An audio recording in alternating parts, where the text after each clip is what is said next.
It's critical that you have the mindset of taking control of your health. The people that I work with, they are taking control of their aging. There's a thing I do calling discovering your aha, and it's talking about your dreams and desires for the future. And it goes decade by decade. And it takes a hard look, like, where do you want to be when you're 85? Do you want to be living in a retirement home with somebody else, feeding you? Or do you want to still be playing golf? Once you go through all of your dreams and desires for where you want to live, who you want to live with, what you want to do, travel and your kids and all this stuff, then you go through and look at the physicality that is required for these different decades of your life. And that's where the aha comes in, because it's like, whoa, you mean if I want to be traveling on a cruise ship even, when I'm 85, yeah, you need to be physically well enough to walk around that ship and to go on the tours and everything else.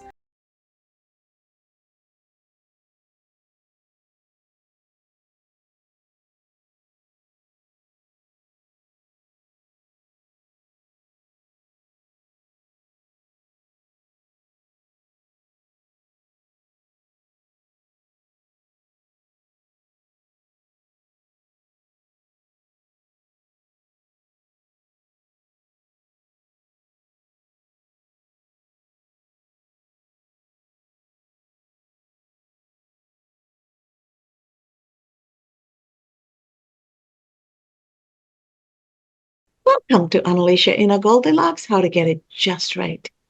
Thank you so much for joining us for another conversation and another opportunity to meet an interesting and insightful person who's going to help us figure out how we get an aspect of our life just right.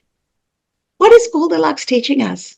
Goldilocks is teaching us how we show up in every situation, every aspect of our life, in a very balanced way. Not too hard, not too soft, not too hot, not too cold. What is that just right for each of us are very different. We knew that when we were children, but somehow social conditioning and everything that goes on with life makes us further and further move away from knowing what is just right for us. And so in our adult life, we have to have these conversations. We have to align with folks who know different aspects of life. And through their insights and guidance, we find ourselves back to where we need to be so that it's just right for us. And today's conversation is going to be with an amazing guest. Her name is Elizabeth Phinney. And she is going to talk to us about how do we get our wellness and our fitness just right as we enter our second act in life, 45 and above. How do we do that, and how do we do it in a very holistic way? So Elizabeth, welcome to Unleash Your Inner Goldilocks. Thank you so much, Dr. Cass. I so appreciate the invitation. This is amazing. So you're joining us from the New England states. For our international audience, they have a context. Mm-hmm. So you're in a beautiful part of the country as the autumn leaves change. What got you into this arena of helping those who are 45 and older as they transition through life, become empty nesters, women go through hormonal changes? All of this is happening. And you found that space of life to go and create impact. What got you there? Well, I was a single parent starting when my children were babies. And I realized I had my youngest at 40. And I realized that if she was 40 when she had a child, then I would be 80. And I thought I'd better get started on taking care of myself in order to be fit. So I was 45 at the time. And I don't know if you remember, you might not, there was a woman named Susan Powter, who was the exercise guru. Her and Richard Simmons was a little bit before that. But Susan Powter, she had crew cut bleach blonde hair. But anyway, so I started doing videos with her and exercising and stuff, and going to gyms. And someone suggested, they said, you could be a personal trainer. And at that point in my life, I was looking for a new career path. And I went, oh, and then I thought the freedom and independence, being a single parent, of having a flexible schedule. So I got certified and went down that path. However, having been an entrepreneur in my previous career, I knew that I had to do strength training differently. I was 45 years old and I wanted to work with other women that age. And I knew, and our bodies were different. And what was being offered was not for our bodies. And certainly the people teaching it were not my age. So, so I just, as I got more and more familiar with strength training, I massaged it into a program I called BODSPIR, which is short for Body Spirit. And what it is basically is meditative strength training, where the pace of your breath determines the pace of the movement. And so that is what I teach now, and that is what I promote as one little part underneath my umbrella. But that's how I got down that path. That is fascinating. And a lot of times life takes us where we need to be. And if Yeah. we're conscious and open, we Yeah. find our calling. So it is beautiful how you arrived there. Yeah. I was born to a mom. My mom had all of us after 40. So I understand exactly what you're saying. So having an older mom, Yeah. people assume you're the grandmother I and know. you have to stay young longer, right? So the whole Yep. ball game changes. Yeah. But what's fascinating for me is the fact that you focus on meditation, which is breath work and psychological, spiritual, mental, and you're pairing it with strength training, especially for women, as we go through the hormonal changes. And I always read things about how bones become like Swiss cheese. And our strength training is what's going to keep our bone density going, and therefore our bodies physically active to have good quality of life. So talk to me about how women are embracing this and what changes you're seeing in women as they go through this training. Well, one of the key things with strength training to understand is that so many times you hear about joints hurting. And this was probably with so many clients, the difference in that, their joints used to hurt and it doesn't anymore. And the reason for that is because your muscles are the connectors between your joints, right? So if the muscle tissue is strong, then it doesn't really need the joints to do the work. If, however, your muscle tissue is not strong, and remember, beginning in even our mid 30s, our muscles naturally begin to atrophy. We lose a half a pound of muscle mass a year, starting at 30. So by the time you're 60, you've lost 15 pounds of muscle. Now it's retrievable and you can get it back. But so what happens is when your muscles work, then you don't have to depend on your joints. So then your joints do not hurt because they're not being overused. They're being what they're for, which is like, the fulcrum of, or the center of a movement. And that's what their purpose is. And for range of motion and everything, their purpose is not to lift heavy boxes. That's what the muscles are for. And so when as clients start, I had one woman told me, I remember, she said, "Oh my God, I can't believe this. I went skiing with the kids and I could keep up with them." And another woman who had been horseback riding for years, she said, "Oh my God." She said, "It's so much easier. I don't hurt after I ride." Another woman was taking a bike ride and she hadn't been on a bike in 15 years.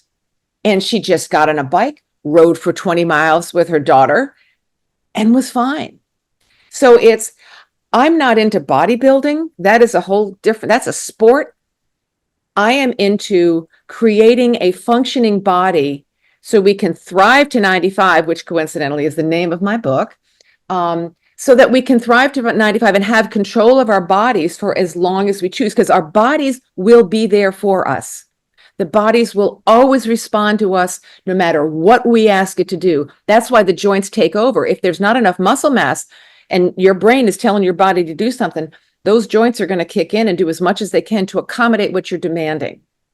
The problem is that it's the mind has no control over what you actually do, or it does, but it doesn't. You know what I mean? I mean, if you choose not to strength train, then you will get weaker, period. And also, if I may continue, there's a difference between strength training and exercise. when you run, when you play tennis or play a sport, even play golf, when you are in a competition and using your body within that competition, to me, that is not strength training. That is using your body to accomplish a different goal, which is winning the game. When you strength train, it is very boring. And it is boring. There's no question about it. But the only reason you're doing it is to strengthen your body. And your body knows that. And it's kind of like me time. And your body is going to react because it realizes that the time you are taking and what you are doing is, in fact, for its benefit. So it's going to respond accordingly. So with the bod spear method, what that does is it slows everything down. So when you strength train, you're always exhaling when you exert, right? But when you do bod spear, first you breathe. And then while you are exhaling, then you exert the muscle. And while you are inhaling, then you release the muscle. And what that does is allows the pace of the breath to determine the pace of the movement. And when that happens and you're breathing slower, then everything slows down. And when you're doing strength training in a slower pace, you don't need such heavy weights, and therefore you don't compromise the joints. Right? That's interesting. That is very interesting. And I see similarities between yoga and what you're doing. Mm-hmm. So have you ever looked at the two different worlds and combined? Yes. Well, understand with yoga, I don't know, this is like before the pandemic, I read an article once, and yoga was the number one reason people were going to the emergency room, was from yoga injuries. And that's because people are doing yoga. They think they can, but their bodies aren't strong enough to do it. A lot of yoga is easy, but a lot of yoga, even downward dog, requires every single muscle in the body. And if your muscles are not strong enough to do the move, again, your brain's going to do it for you, and then you can get hurt. So my suggestion is strength train first, period. Strength train first. I don't care what you want to do. The only thing that doesn't require strength training first is walking, because we walk anyway. Now, if you're going to start walking up hills or walking and hiking and doing different ways of walking, that's a different story. But even runners, how many runners do you know that end up with artificial hips, artificial knees? And the reason for that is they depend on the running to strengthen their thighs, as opposed to depending on strength training to strengthen their thighs. I would love to do a study where you had 30 people strength train and run, and 30 people not strength train and run, and over a period of several years, and see what happens at the other end of it. And I would guarantee that the people who were strength training and running do far better. So that's the thing with yoga. And yoga is I do yoga every week. Mm-hmm. And I love it. But it is not my means to get stronger.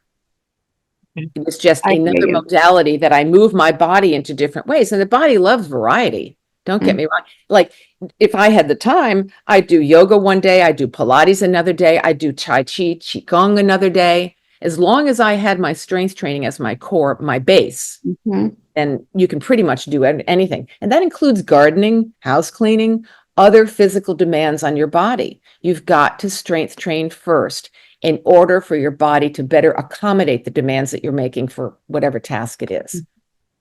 So research shows that there are 3 organs in a human body that assures longevity and a healthy life as long as you live. The first one is the heart. The second one is the lung. The third one is our thigh muscles. Because when the thigh muscles are strong and they are functional, you can walk and visit with people and you get socialization. And the socialization is the third aspect. But for socialization to take place, your legs need to work, which is fascinating finding. Yes. And so that is amazing. That's remarkable. I thought you were going to say the brain. No. The thigh. The thighs. Who knew? Who knew, right? So I am loving this conversation, the importance of strength training. And when you are combining strength training with breath work, you're strengthening the physical muscular body, but you're also strengthening the way the brain functions. Because when we take deep breaths and we hold our breath and we release it, we're also firing our neurons in the brain very differently. Mm-hmm. Yeah. So I'm sure the way you are doing strength training has a deeper impact than going to the gym and going through strength training. Are you seeing any differences? Well, definitely, there's a lot of intimidation in gyms, you know, especially when you're an old lady. Or you're not an old lady, but when you walk into a gym, they think you're an old lady. It is fun. I remember when I first started working out, I was the only woman in the gym. And I was like, 46 at that point. And I stood in front of a mirror, and it was fun. I would do squats with the bars and go up and down. And I remember young men would walk in the gym, and I had gray hair then too. And they would look at me, and I could see the expressions on their faces just going, huh? Because here this old lady was doing squats with, 90 pounds on her shoulders. So it really, so it's hard. It's hard to not know what you're doing and going into a gym and trying to learn. Now, there are a lot of classes in gyms, which are great. And and if that is all that is available to you, by all means, do it. The only hard part, another differential with bod spear versus other strength training methodologies, like in a class, oftentimes you'll be doing a squat, and if you're doing a squat and you're holding weights, that's fine. If you're doing a squat and then doing a bicep curl at the same time, your brain's going, okay, do you want me to do legs? Do you want me to do arms? What do you want me to focus on? So there's muscle confusion. Now, there are trainers and professionals out there who thrive on muscle confusion and promote muscle confusion. For me, not so much. I think it's just to focus on one muscle. Then you've got the mind, body, spirit. Everything is going to those biceps, and there's nothing else in your body that is being touched. So everything can go into that particular, exercise. So, therefore, if you can find an exercise buddy, I think, certainly respecting the access to the equipment and everything else, find someone to do it with. If it's hard for you to do it, that's the hardest thing. And the reason why bod spear also works so well is because of the meditative aspect. Because most people, especially women, will not sit down and meditate. And so this kind of is not meditation by any stretch, but it is meditative. And so it has the deep breathing, and it has the relaxation. So there is at least some of that helps, as opposed to, sitting down and taking another 20 minutes of your time to do something for you. Oh boy, imagine that, right? This is a fascinating conversation. Before I open this up to live audience, two things. I would love for you to share with our audience how they can get a hold of you. And two, do you work with people remotely, or do they have to be in your geography? Well, I certainly do coaching. My moniker is the Aging Coach, and I have several programs listed on that, and that is theagingcoach.com, AGING.com. And I also have another website called fitnessafter45.com, which has a lot more information and some products I have. My book is available on both. My book is called Thrive to 95 and Beyond, Taking Control of the Aging Journey. Because to me, there's no one else in charge of your life but you. And I would hate to think that when you're 85 years old and you can't get out of a chair, there was something that you could have been doing to prevent that from happening for you. You don't want your family to have to take care of you. I took care of my mom for 13 years, and it was not easy. It wasn't easy on her, and it wasn't easy on me. And you want to take responsibility for your own health, so that you don't become a burden to anyone.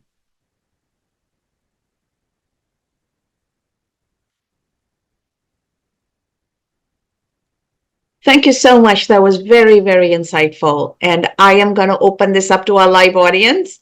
And I know they have questions for you. So go ahead, Robin. This is this is a great conversation. I'm wondering if you could, I'm now squeezed in two questions. If you could repeat that when you, the inhaling and exhaling, it seems to be opposite of what people typically think about. So like if you're lifting, say you're pulling back on, say, a rowing machine, that when you're inhaling is when you're doing the motion, or can you explain that again? Because I know you had said it seemed opposite.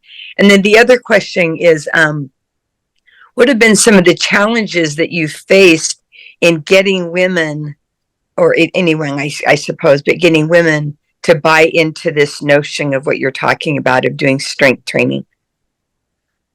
Well, let's getting women to buy it. It's not a hard sell. The harder sell is women taking time for themselves. That's the harder sell. Women making it a priority. Women do not put themselves first. To me, that's one of the reasons why breast cancer was so prevalent for so long, because women don't choose themselves first. And obviously, it's in order for us to be effective humans, we have to take care of ourselves. But again, our DNA is such that everybody first, and then we take care of ourselves. So I think that's the harder sell. Once they start in an exercise program, whether it's BODSPEAR or in a gym or anything, when you start meeting, there's a lot of people in the class. Find new friends. That to me that's the fun part.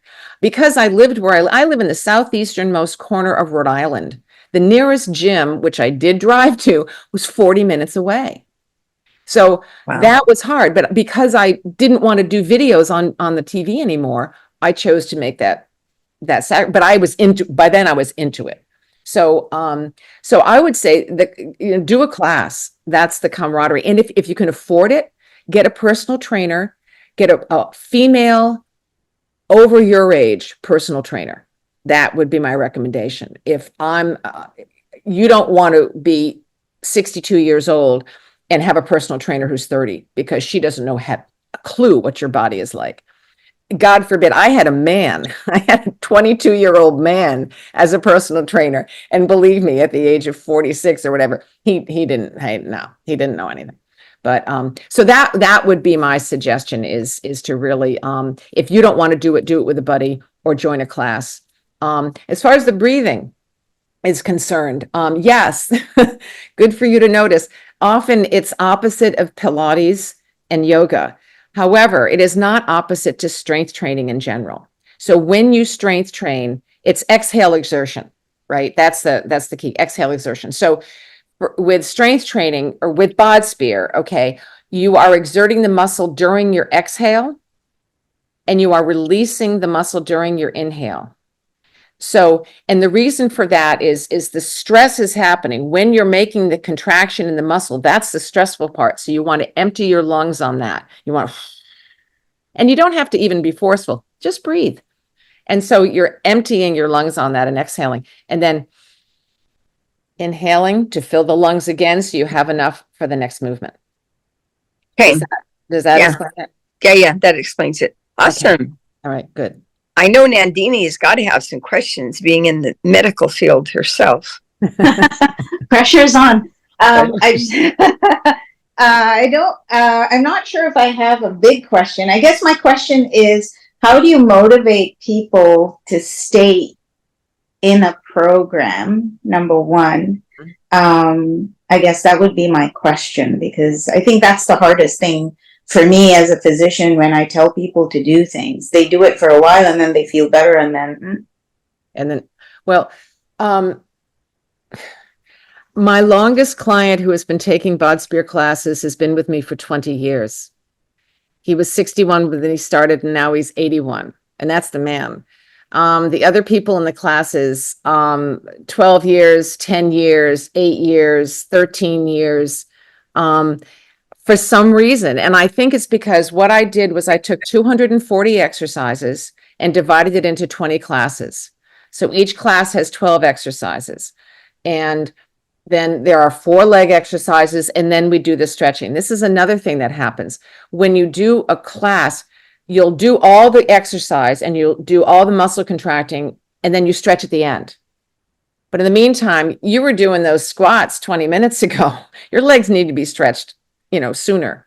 But anyway, so the incentive to stay is helping people to understand the fact that they are in charge and that it's long term. This is the rest of your life. I mean, would you stop eating? Or healthy food? You need to give up junk food. You need to start. Our country, God help us, our healthcare system, as you well know, you're a doctor, you see it all the time. We're getting sick from all the crap in our food. There's no question that there's an issue because of all the crap in our food and all the pesticides and the herbicides and all this stuff. So eat as organic as much as you can. Your cells regenerate every night. If you're only putting junk in, you can't have healthy cells. It just doesn't work that way.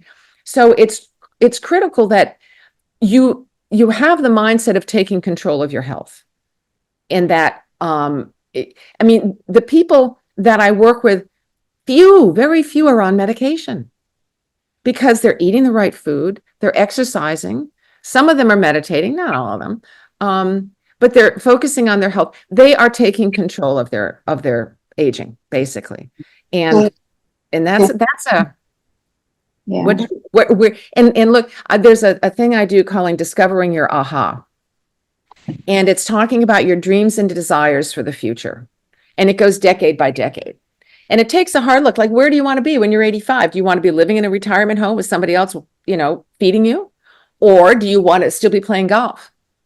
And so then once you go through all of your dreams and desires for where you want to live, who you want to live with, what you want to do, travel and your kids and all this stuff, then you go through and look at the physicality that is required for these different decades of your life.